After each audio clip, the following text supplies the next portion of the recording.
Pressure check कर लिया, response वगैरह सब, ब्रीदिंग वगैरह सब देख लिया। अब वो सीपीआर देना शुरू कर रहे हैं।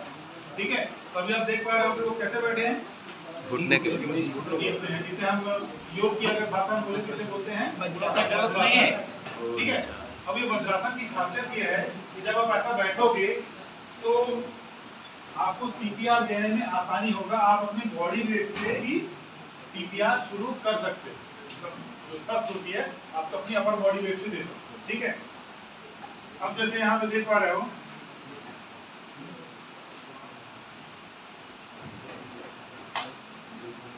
यहाँ पे आप देखो हैंड पोजीशन, हैंड्स कैसे लॉक होना है। आपकी हैंड्स इंटरलॉक होनी है। जो नीचे की हैंड होगी, नीचे की जो हथेली वो खुली होगी, ऊपर से जाके लॉक होगी। लॉक कौन सा होगा? राइट। अब लेफ्ट या राइट बोलोगे, मैं राइटी हूं तो मैं लेफ्ट हूं। ठीक है, अगर लेफ्टी हो तो लेफ्ट राइट से काम करता है, जिसमें आप कंफर्टेबल हो वैसे आप लॉक करेंगे। ठीक है, अब अगली साइड में जैसे आप यहाँ पे देख पा रहे हो, इस हिस्से से हमें, यानी अंगूठे की सीधे की जो हिस्से में जहाँ पे आपकी हथेली खत्म हो रही है, कलाई शुरू हो रही है, वहां से ही थ्रस्ट होगी। ठीक है, मतलब जहाँ पे आपकी हड्डी, जब हम ऐसे दबाएंगे तो सबसे ज्यादा वजन हमारा कहाँ है, सबसे ज्यादा ताकत कहाँ पड़ेगा? जहाँ पे ये आपकी कलाई चुभ रही है ना, तो कलाई से थोड़ा ऊपर, यानी इस जगह से हमें थ्रस्ट देना है। ठीक, तेलुगु में समझ में आ रहा है?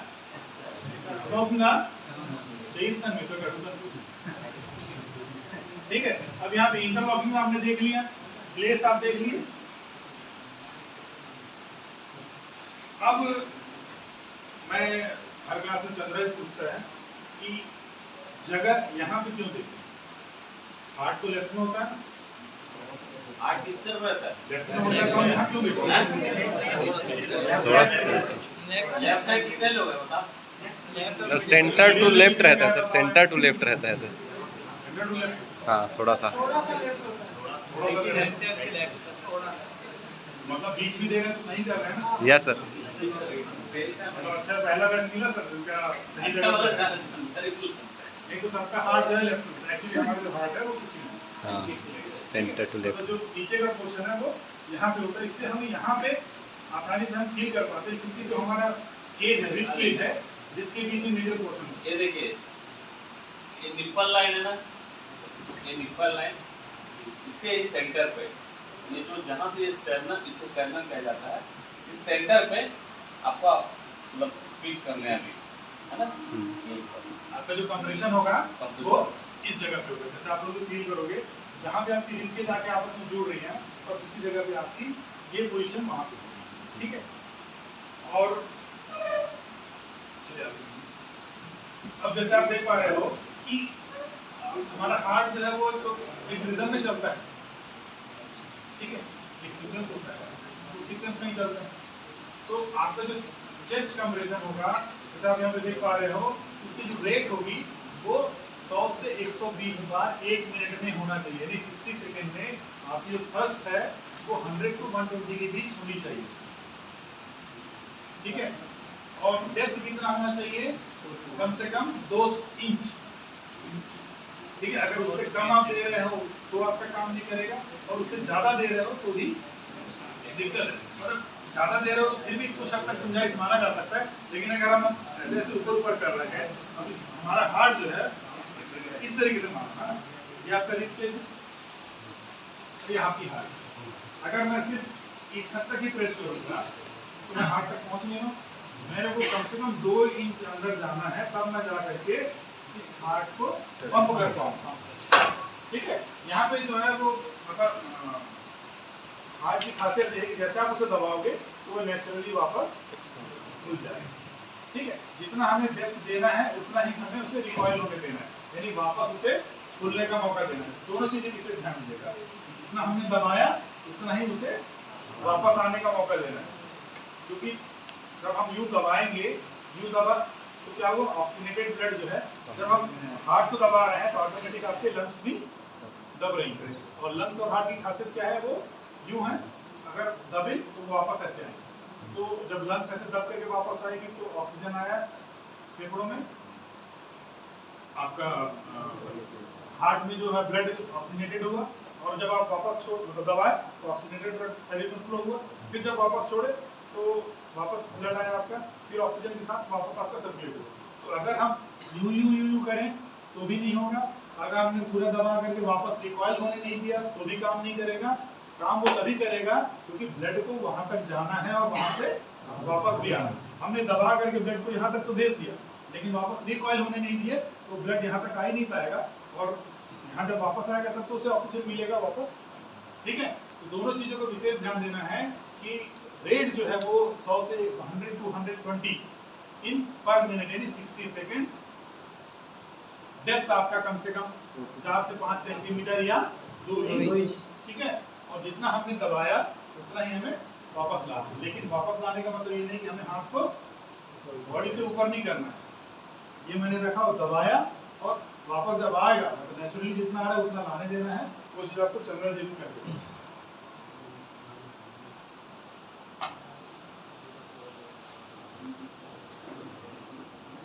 देखिए पहले है ना, मैं अपना ले लिया पोजीशन, और मेरा हाथ दोनों एकदम सीधा होना चाहिए विक्टिम के अपोजिट में, जो मेरे पैरेलल में होना चाहिए विक्टिम के अपोजिट में। और मैं जो इसको स्टैंडअप एरिया आपको दिखाया गया यहाँ पे है ना, वहाँ पे अपना हाथ रखें, और देखिए मेरा वजन पूरा शोल्डर का वेट पूरा है, मतलब जैसे अभी आप लोग जैसे देख रहे हैं, ये मान लीजिए कि आपकी शोल्डर और विक्टिम की नोज वो एक स्ट्रेट पे होनी चाहिए, मतलब 90 डिग्री पे। अगर उसकी नोज यहाँ पे है तो 90 डिग्री पे आपका शोल्डर आना चाहिए।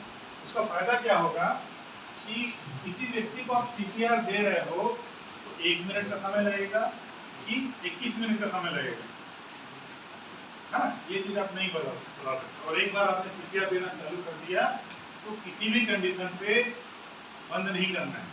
बंद तभी करना है जब उसकी ब्रीदिंग और हार्ट बीट रिस्टोर हो जाए या फिर एडवांस मेडिकल हेल्प मिल जाए। 5 मिनट दे दियो, मैं थक गया, मैं जा रहा हूँ। और इतना ये थकाने वाला प्रोसेस है कि अगर आपने अपने शरीर के जो वजन का इस्तेमाल नहीं किया और सिर्फ अपने अपनी कोहनी और कलाइयों का इस्तेमाल किया तो आप नहीं कर पाओगे ज़्यादा देर। ठीक है, तो आप जानकारी होते हुए भी क्या होगा कि हम सही तरीके से मदद नहीं कर रहे हैं तो वो बेकार जाएगा। चलिए करके बताइए। पहले तो चेस्ट कंप्रेशन करिए।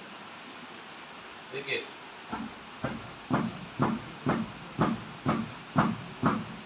अब यहाँ पे देख रहे हो आप, यहाँ से लेकर के यहाँ तक इनका स्ट्रेट है, एल्बो बेंड नहीं हो रहा है। एल्बो बेंड नहीं होने की वजह से क्या होगा, इनकी जो अपर बॉडी का वेट है वो इसी में ही उनका वेट का यूज कर रहे हैं। ठीक है, और इसमें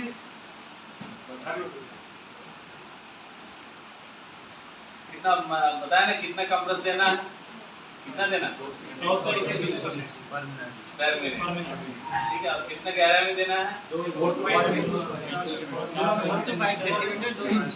अब अभी आपको पोजीशन बताया गया है और कंप्रेशन कैसे देना भी दिखाया है, एक बार देख लीजिए, है ना।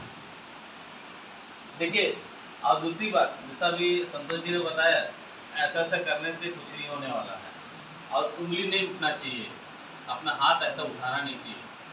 ठीक है, ये चीज़ ध्यान रखिएगा सीपीआर में जब करते हैं तो। और जो अच्छा सीपीआर बोलते हैं, जो देते हैं बोलते हैं रीढ़ का हड्डी टूट सकता अंदर नहीं, है ना, ये जो हड्डियाँ जैसे आप सीपीआर अगर दे रहे हो किसी की तो ये जो हड्डियाँ पसलियाँ टूटती, तो अगर पसली टूट गई है तो हमें सीपीआर को बिल्कुल चालू रखना है, बंद नहीं करना। बंद नहीं करना। ठीक है, पसली टूटने से क्या होगा, उनकी पसली टूट जाएगी 1 महीने 2 महीने में, लेकिन अगर धड़कन नहीं आई तो कोई मतलब नहीं। तो अच्छा सीपीआर ये बोला जाता है, 1-2 पसली टूटी बता आपने बहुत अच्छा सीपीआर है। रिब्स है वो ब्रेक होगी, रिब्स जो है टूटने आप उसको टेंशन ही नहीं कॉमन है। मतलब क्या होता है भाई, हम आदमी जिंदा ही नहीं है तो रिब्स टूट क्या हो गया बता। आदमी का चलता है 30x2 मतलब 30x2 मतलब 30 कंप्रेशन और 2 बार mouth to mouth breathing into 4, यानी 1 मिनट में कितने बार, 4 बार ये साइकिल चलना है। ये खाली 1 मिनट की बात है, खाली 1 मिनट की बात है।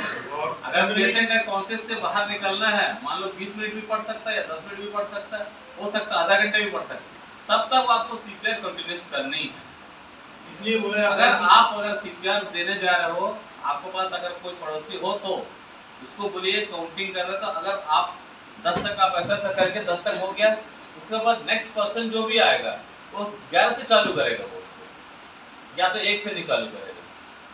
ठीक, हमेशा एक और चीज याद साइकिल रखिएगा, यहाँ पे आपको साइकिल खत्म करना है। आपने 1 बोला है तो आपको 30 तक ले जाना है, 10, 11, 12, 15 में नहीं छोड़ना। आपको 30 तक ले जा करके ही वापस उठना है और कोशिश ये करना है कि आप कम से कम ये जो साइकिल होता है 30 × 2 × 4 ये आपको करना है। बीच में मैं थक गया हूँ करके आप नहीं छोड़, ठीक है। अगर आपने छोड़ दिया तो उनकी सर्वाइवल की दिक्कत। और जनरली ये जो है CPR जो है वो 2 लोग को मिलकर दिया जाता है, अगर नहीं है तो अकेले करना है, ठीक। अगर थोड़ा सा भी कोई जानकार व्यक्ति है तो उस समय ये पेयर में किया जाता है। एक होते हैं यहाँ पे और एक होता है यहाँ पे, ठीक है। अब चंद्रा जी चेस्ट कंप्रेशन में बैठे हैं, मैं यहाँ पे माउथ टू माउथ ब्रीदिंग देने के लिए ये काउंट करेंगे 30 तक। उसके बाद मैं यहाँ पे फिर मैं काउंट करूँगा 1 और 2, फिर ये पकड़ेंगे वापस 1 to 30। यहाँ पे मैं एक चीज और बताना चाहूंगा, जो काउंटिंग है ये 1, 2, 3, 4 ऐसे नहीं होगी। काउंटिंग होगी आपकी 1 और 2 और 3 और 4 और 5 और 6 और 7 और 8 और 9 12 और 13। 13 के बाद 14, 15, 16, 17, 18, 19, 20। 20 के बाद 20, 21 भी बोल सकते हो। फिर वहां से तो 1 और 2 और 3 और 4 और 5 और 6 और 7 और 8 और 9 और 30। 1 एंड किसलिए बोला जा रहा है? यहाँ पे आपकी रिदम को मेंटेन करने के लिए बोला जाता है। जैसा मैंने बताया था ना कि हमारी हार्ट जो है 1 बोलने से fraction of seconds, yes sir. वही अगर 1 एंड बोलने से वो एक रिदम आ गया ऐसे, मतलब 11 और 12 बोल रहे हैं, 13, 14 तो आपका मतलब वर्ड की लेंथ बढ़ी, तो जो 1 में टाइमिंग और 14 में टाइमिंग एक नहीं हो सकती, ठीक है। तो इसलिए 1 एंड 2 या फिर एक और तरीका है 1001, 1002, 1003 ये वीडियोस देखोगे वैसे बहुत सारे ट्रिक्स आपको मिल जाएंगे जिसमें आप अपनी रिदम को मेंटेन कर सकते हैं। अगर हम बहुत तेजी से कर रहे हैं तो भी काम नहीं करेगा और बहुत धीरे कर रहे हैं तो भी काम नहीं करेगा, लेकिन करना हमें जरूर है। ये छोटी छोटी चीज़ों की जानकारी अगर आप लोग को होगी तो आप लोग ज़्यादा अच्छा कर पाओगे। इधर से हाँ आप क्या ये इतनी मतलब बेसिक है, मतलब अगर छोटी सी जानकारी हमसे मिस हुई तो हम आगे नहीं जा पाएंगे। अब जैसे आपने 30 कंप्रेशन दिया, इसको जैसे आप देख रहे हो, जैसे हमने पिछले स्लाइड में देखा था C, A और B। C में हमने दे दिया कंप्रेशन और A में एयरवे को ओपन करने का तरीका ध्यान रखिएगा। जैसे आप स्लाइड पे देख पा रहे हो, आप कंप्रेशन दिया, आप एक साइकिल कंप्लीट हुआ है, उसको एयरवे को उठाने दीजिए। अपना हाथ को ना मुंडी पे रखेंगे और 2 उंगलियां से चिन अप में रखेंगे, ऐसा उठाएंगे, ठीक है, जेंटली। जैसे आप ऐसा नहीं कि सीधा पट से कर दी है, वो नहीं। जैसे आप लोग भी अपना करके देखो, जैसे आप ऐसे चिन अप करोगे ना तो आपका जो एयरवे है, ये जो श्वास में लिए वो क्लीन हो जाएगी, खुल जाएगी, आपकी जबान जो है वो ऑटोमेटिक आपको जगह देगी, ठीक है। ऐसा करते हैं तो जबान ये आपको जगह दे देगी और यहाँ से एयरवे आपका क्लीन होगा। आप ऐसे करके देखो चिन अप, ये सबसे आसान तरीका है। इसके बाद ही आपको क्या करना है, 2 फ्लो देना है, मतलब सांस देनी है 2 बार। 30 चेस्ट कंप्रेशन के बाद 2 बार हमने पूरा भरा और लेकिन आपको नाक को दबाना है और मुंह को खोल कर देना है। जैसे आगे की स्लाइड में आप देखोगे, अब ये चीज हमने कर रहे हैं, साइकिल हमारा चल रहा है, कितनी देर चलना चाहिए, ये कम से कम 2 से 3 सेट मारने के बाद, जैसे 30 × 2 × 4 है ना, सेट आपने चलाया। उसके बाद आप देख सकते हो चेक फॉर ब्रीदिंग, ठीक है। ब्रीदिंग चेक करने का सबसे आसान तरीका क्या है, जैसे आप यहाँ पे देख रहे हो लुक, लिसन एंड फील, तो हम इसको उल्टा करते हैं, फील, लिसन एंड लुक। जैसा आप यहाँ पे देख पा रहे हो, चंद्र जी आपको करके बताएंगे कि सबसे पहले क्या करना है, आपकी जो चिक है वो पेशेंट के नोज के पास या मुंह के पास होगी। तो यहाँ पे आप जब वो कोई सांस लेगा तो उसकी सांस की हवा आपके चेहरे पे लगेगी, और अगर वो सांस ले रहा है तो उसकी आवाज़ आपके कान पे आएगी और आपकी नज़र जो है वो उसके छाती की तरफ होगी। तो आप देख सकते हो कि वो फॉल डाउन हो रही है, आप हो रही कि नहीं हो रही, ऊपर नीचे हो रही कि नहीं। ठीक है, तो ये सबसे आसान तरीका है और ये चीज करने में आपको मुश्किल से 2 सेकंड भी नहीं लगेगा। ठीक है, किसी की अगर हमने 2 सेट पूरा किया, सेट पूरा करने पर हमें देखना है कि उसकी ब्रीदिंग वापस आएगी नहीं। ठीक है, ये तरीका है चेक करने का। स्टैंडर्ड करके बताएं कैसे करेंगे।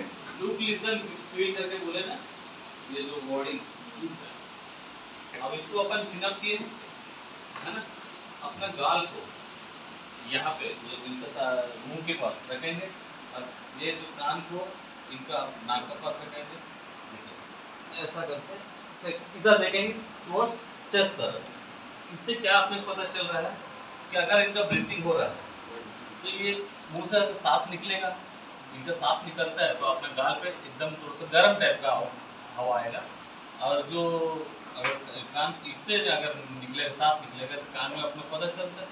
और जो फील कर रहे हैं अपन चेस्ट तरफ देखेंगे, उसमें चेस्ट होता है कि ऐसा ऐसा अप डाउन होता रहता है, तो इसलिए बोलते हैं लुक लिसन फील करते हैं। ठीक है, और ये चीज करने में हमें कितना समय लगाना चाहिए, 2 सेकंड से लेकर 3 सेकंड। अगर अभी आप ये दे रहे हैं तो ये चीज चेक करने में हमको 1 से 2 सेकंड ही लगेगा, उससे ज्यादा नहीं लगेगा। मतलब उस चीज को देखने के लिए हमें ज्यादा समय नहीं लगाना है, फिर हमें वापस उस पे आ जाना है, किस पे, चेस्ट कंप्रेशन। ठीक है, और चूंकि कोविड की वजह से जो mouth to mouth air respiration दिया जाता है या एयर ब्लो किया जाता है, उसे फिलहाल के लिए रिस्ट्रिक्ट किया गया। ठीक है, लेकिन अगर आपके करीबी हैं, आपके पहचान वाले, आपके फैमिली मेंबर का आप दे सकते हैं, लेकिन ज़्यादा जरूरी क्या है, 30x2 यानी 30x30 कंप्रेशन आपको चलते रहना चाहिए। तो कब तक, किस स्पीड में, 1 मिनट में 60 ठीक है।